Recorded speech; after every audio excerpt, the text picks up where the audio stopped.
రాజు కంటే బలవంతుడు మొండివాడనేది మన తెలుగు సామెత. ఇక ఈ సామెత ఎందుకు చెప్పాల్సి వస్తుందంటే ప్రపంచంలోనే అత్యంత శక్తివంతమైన దేశం అమెరికా. ఆఫ్ఘనిస్తాన్తో 2 దశాబ్దాల పాటు యుద్ధం చేసి చివరికి చేతులెత్తేసింది. 2021లో America president Joe Biden administration America దళాలు ఆఫ్ఘన్ నుంచి వెనక్కి రప్పించుకున్నాయి. అప్పట్లో అమెరికన్లు సొంత డబ్బుతో బాగ్రామ్ ఎయిర్ బేస్ను ఏర్పాటు చేసుకున్నాయి. ప్రస్తుతం ఇటు ఇండియాను అటు చైనాను ఇబ్బందులు పెట్టేందుకు తనకు ఎయిర్ బేస్ కావాలని ట్రంప్ డిమాండ్ చేస్తున్నారు. లేదంటే ఇబ్బందులు తప్పవు అంటూ వార్నింగ్ ఇచ్చేస్తున్నారు. దీనికి కాబూల్ కూడా గట్టిగానే కౌంటర్ ఇచ్చింది. ఒక్క అంగుళం స్థలం కూడా ఇవ్వం, ఏం చెయ్యాలనుకుంటే అది చేసుకో అంటూ ట్రంప్ వార్నింగ్ను లైట్ తీసుకుంది. మరి బాగ్రామ్ కహానీ ఏంటో ఇప్పుడు చూద్దాం.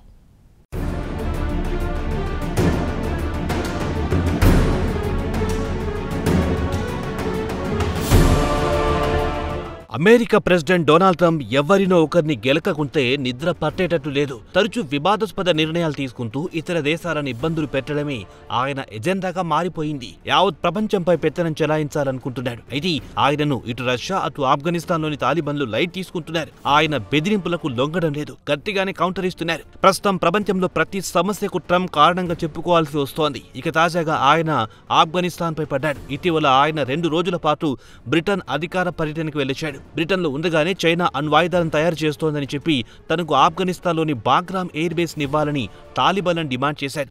అక్కడి నుంచి చైనా సంగతి చూస్తానని అన్నాడు. ఇక ఆయన ఉద్దేశం ఇటు ఇండియాను అటు చైనాను ముప్పు తిప్పలు పెట్టాలనేది ఆయన ప్రధాన ఉద్దేశంగా కనిపిస్తోంది. ఇరాన్లో ఇండియా తన సొంత పెట్టుబడితో చాబహార్ పోర్టు నిర్మించి సముద్ర మార్గాన ఆఫ్ఘనిస్తాన్కు ఎయిడ్ను పంపుతూ ఉంటోంది. అక్కడ ప్రకృతి వైపరీత్యాలు ఏర్పడినప్పుడు, ఉదాహరణకు భూకంపాలు వచ్చినప్పుడు ఇండియా మానవతా దృక్కోణంతో ఈ పోర్టు ద్వారా ఎయిడ్ను పంపించేది. ప్రస్తుతం ఇరాన్లో చాబహార్ పోర్టుపై ఆంక్షలు విధించాడు. దీంతో ఇండియా పెట్టిన మిలియన్ల కొద్దీ డాలర్ల పెట్టుబడులు వృధా అయ్యే అవకాశాలు కనిపిస్తున్నాయి.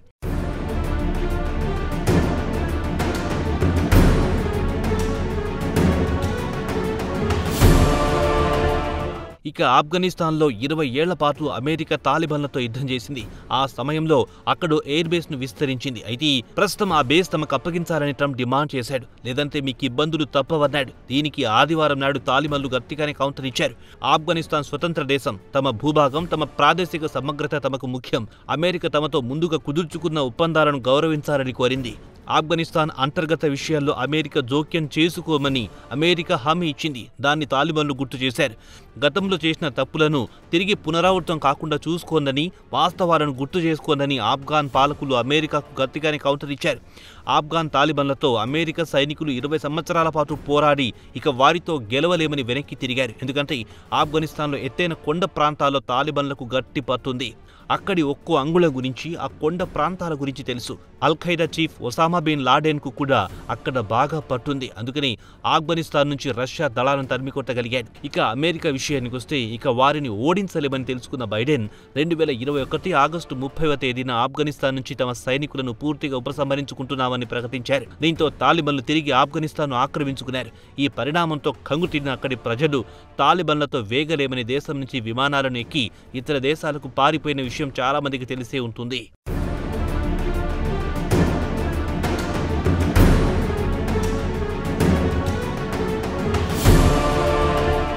ఇక బాగ్రామ్ ఎయిర్ ఫీల్డ్ విషయానికి వస్తే ఆఫ్ఘనిస్తాన్లో అతిపెద్ద మిలిటరీ బేస్. ఉత్తర కాబూల్కు 50 కిలోమీటర్ల దూరంలో ఉంది. తాలిబాన్లతో 2 దశాబ్దాల పాటు జరిగిన యుద్ధంలో ఈ బేస్ అత్యంత కీలకంగా మారింది. ఇక తాలిబాన్లతో యుద్ధం ఎందుకు ప్రారంభమైందంటే al Qaeda chief Osama bin Laden September 11, 2001లో న్యూయార్క్, వాషింగ్టన్లో పెద్ద ఎత్తున బాంబుల వర్షం కురిపించి న్యూయార్క్లోని ట్విన్ టవర్స్ ను కూల్చాడు. అమెరికాలో 4 నగరాలపై విమానాలతో దాడులు చేశాడు. లాడెన్ దెబ్బకు అమెరికా నిలువున వణికిపోయింది. దీంతో అప్పటి బుష్ ప్రభుత్వం లాడెన్ను లేపేయడానికి ఆఫ్ఘనిస్తాన్ మొత్తం జల్లెడ పట్టిందని చివరకు పాకిస్తాన్లోని అబోటాబాద్లో లాడెన్ను మే 2, 2011లో అమెరికా సీక్రెట్ ఆపరేషన్లో లేపేసింది. అటు తర్వాత ఆగస్టు 30, 2021న అమెరికా కాబూల్ నుంచి పూర్తిగా వైదొలిగిపోయింది. అయితే ఈ 20 సంవత్సరాల కాలంలో అమెరికా వార్ ఆన్ టెర్రర్ పేరుతో వేలాది మందిని అక్రమంగా అరెస్ట్ చేసి చిత్రహింసలకు గురిచేసింది.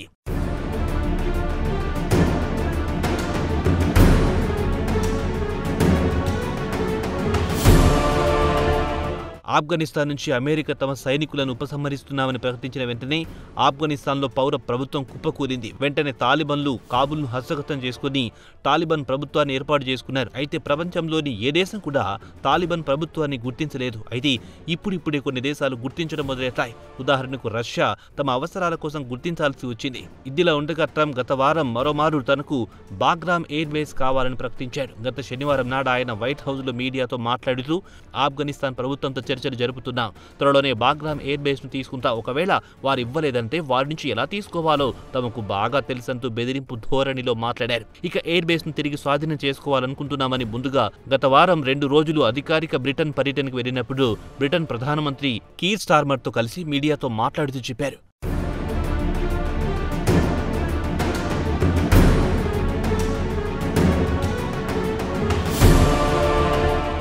ఇక ట్రంప్ తనకు బాగ్రామ్ ఎయిర్ బేస్ ఎందుకు కావాలో కూడా వివరించాడు. ఆఫ్ఘనిస్తాన్ కు పొరుగున చైనా ఉంది. ఇక చైనా అణ్వాయుధాలు తయారు చేస్తోంది. దానిపై నిఘా పెట్టడానికి తమకు ఎయిర్ బేస్ కావాలని ట్రంప్ డిమాండ్ చేస్తున్నాడు. ఈ ఎయిర్ బేస్ నుంచి 1 గంటలో చైనాకు వెళ్లొచ్చని అంటున్నాడు ట్రంప్. ఇక ట్రంప్ వాదన ఏమిటంటే చైనాలో పశ్చిమాన ఉన్న జిన్జియాంగ్ ప్రావిన్స్ లోని లాప్ న్యూర్ ఏరియాలో అణ్వాయుధాలను చైనా పరీక్షిస్తోందని చెబుతున్నాడు.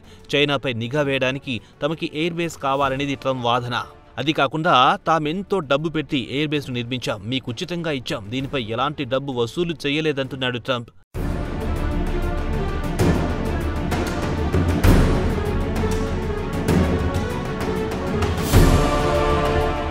ఇక ఈ ఎయిర్ బేస్ విషయానికి వస్తే 11,800 అడుగులు లేదా 3,597 మీటర్ల రన్వే ఉంది.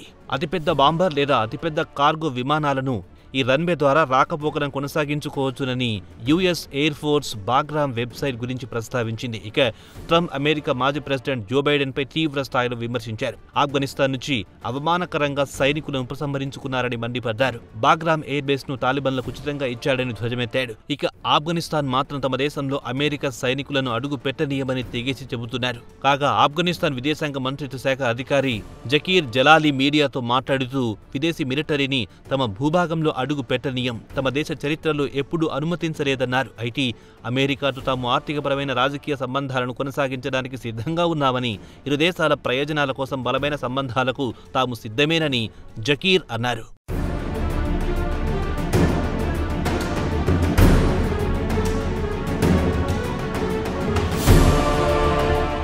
రక్షణ రంగానికి చెందిన సీనియర్ అధికారి ఫసీయుద్దీన్ ఫిత్రాట్ మాట్లాడుతూ ఆఫ్ఘనిస్తాన్ భూభాగంలో 1 అంగుళం కూడా అమెరికాకి ఇవ్వడం కుదరదని స్పష్టం చేశాడు. తమకు అమెరికన్ సైనికులు వద్దని తేల్చి చెప్పాడు. ఇక బాగ్రామ్ ను సోవియట్ యూనియన్ కోల్డ్ వార్ సమయంలో నిర్మించింది. 1950లో ఆఫ్ఘనిస్తాన్ రష్యా సహకారంతో ఈ ఎయిర్ బేస్ ను నిర్మించింది. ఈ ఎయిర్ బేస్ ద్వారా రష్యా కొన్ని దశాబ్దాల పాటు రవాణాకు వినియోగించుకుంటుంది. అటు తర్వాత 1980 చివర్లో ఆఫ్ఘనిస్తాన్ నుంచి రష్యా తమ దళాలను ఉపసంహరించుకుంటుంది. అటు తర్వాత కొన్ని దశాబ్దాల తర్వాత అమెరికా ఆఫ్ఘనిస్తాన్లో పాగా వేసింది. ఆఫ్ఘనిస్తాన్ నుంచి రష్యాను తరిమేసేందుకు అమెరికా బిన్ లాడెన్ లాంటి వారి సాయం తీసుకుని రష్యాను ఆఫ్ఘనిస్తాన్ నుంచి తరిమేసింది. అప్పటి నుంచి బాగ్రామ్ మినీ విలేజ్ గా తయారైంది. అమెరికా సైనికులు బాగ్రామ్ ఎయిర్ బేస్ ను తమ అవసరాలకు వాడుకునేవారు. ప్రస్తుతం ట్రంప్ కన్ను ఈ ఎయిర్ బేస్ పై పడింది. మరి తాలిబాన్లు మాత్రం 1 అంగుళం కూడా ఇవ్వం అంటున్నారు. మరి ట్రంప్ మరోమారు ఆఫ్ఘనిస్తాన్ పై యుద్ధానికి కాలు దూవుతాడా అనేది త్వరలోనే తేలిపోతుంది.